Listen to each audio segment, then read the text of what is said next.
Hello, I'm Sebastian. Welcome to 9 Trees podcast. Today I will summarize and review the book, Who Moved My Cheese? For Teens by Spencer Johnson adapts the famous change parable for a younger audience facing fast shifts at school, at home, and in friendships.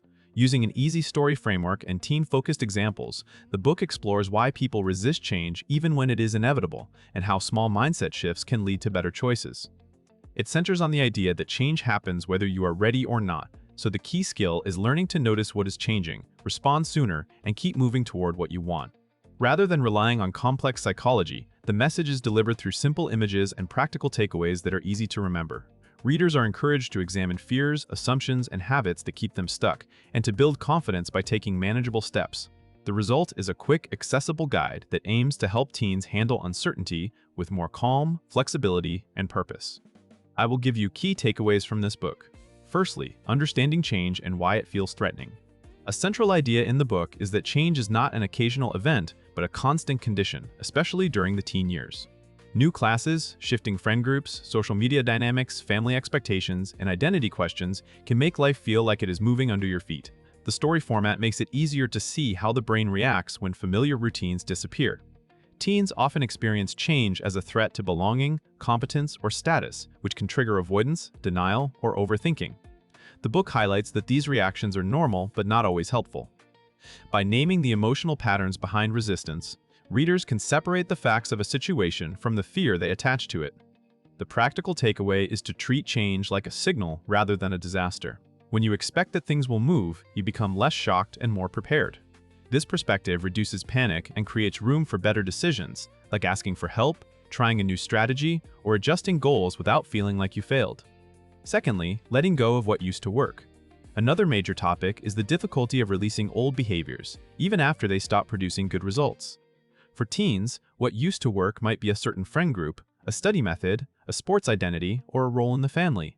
The book emphasizes that holding tightly to the past can keep you stuck in frustration, because you keep using tools designed for an earlier situation.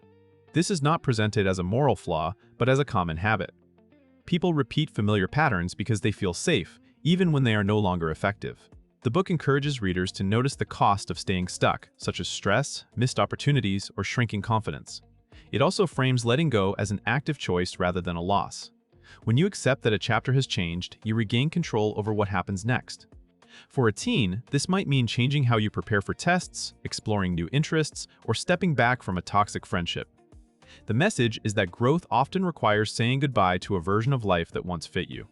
Thirdly, facing fear and taking small steps forward. Fear is treated as the main barrier between recognizing change and responding effectively. The book focuses on how fear can exaggerate risk and shrink perceived options, leading to procrastination or paralysis. For teens, fear may show up as worrying about judgment, failing publicly, disappointing parents, or losing friends. The lesson is not to eliminate fear, but to move with it by taking small, practical actions. The story approach suggests that action reduces fear faster than thinking alone, because movement produces new information and builds momentum. Teens are guided to ask what the worst realistic outcome might be, what is most likely to happen, and what first step is small enough to try today. This can include having one conversation, practicing one skill session, joining one club meeting, or improving one habit for a week. The emphasis on small steps matters because it makes change manageable and repeatable.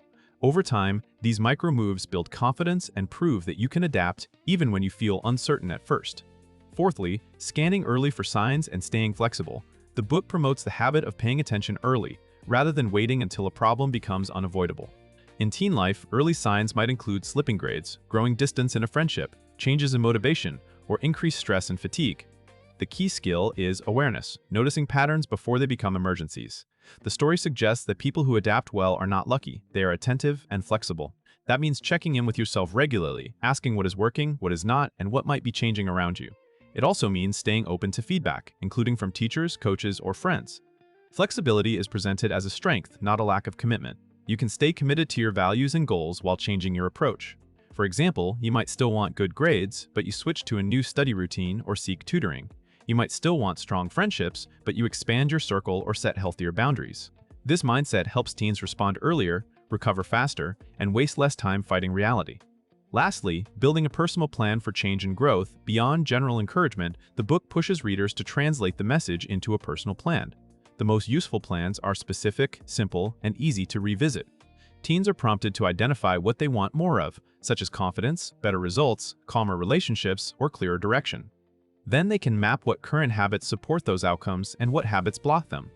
The change plan can include setting a small goal, identifying likely obstacles, and deciding how to respond when motivation drops. The book also reinforces the idea that identity is not fixed.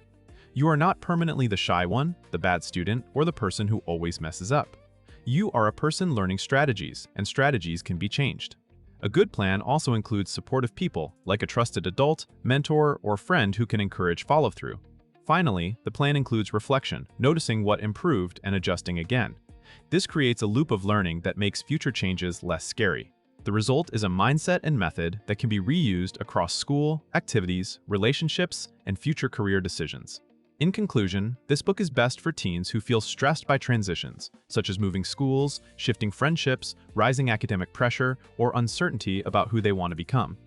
It also fits parents, teachers, and counselors looking for a simple framework to start conversations about resilience and decision-making. The main benefit is that it gives readers a memorable way to understand their reactions to change and a practical approach to respond earlier. Instead of framing change as something that happens to you, it frames adaptation as a skill you can practice, one small step at a time. That skill can reduce anxiety, improve performance, and protect self-esteem during difficult seasons. Compared to many teen self-help books that rely on long explanations or heavy theory, this one stands out for clarity and speed. The parable style makes it easy to remember, and the takeaways are straightforward enough to use immediately in daily life. If you want a short, encouraging guide that helps you stop feeling stuck and start moving forward, it is a worthwhile purchase. If you would like to support Spencer Johnson, you can buy the book through the Amazon link I've provided in the podcast description. After reading the book, please let me know what you think and share your thoughts. See you around.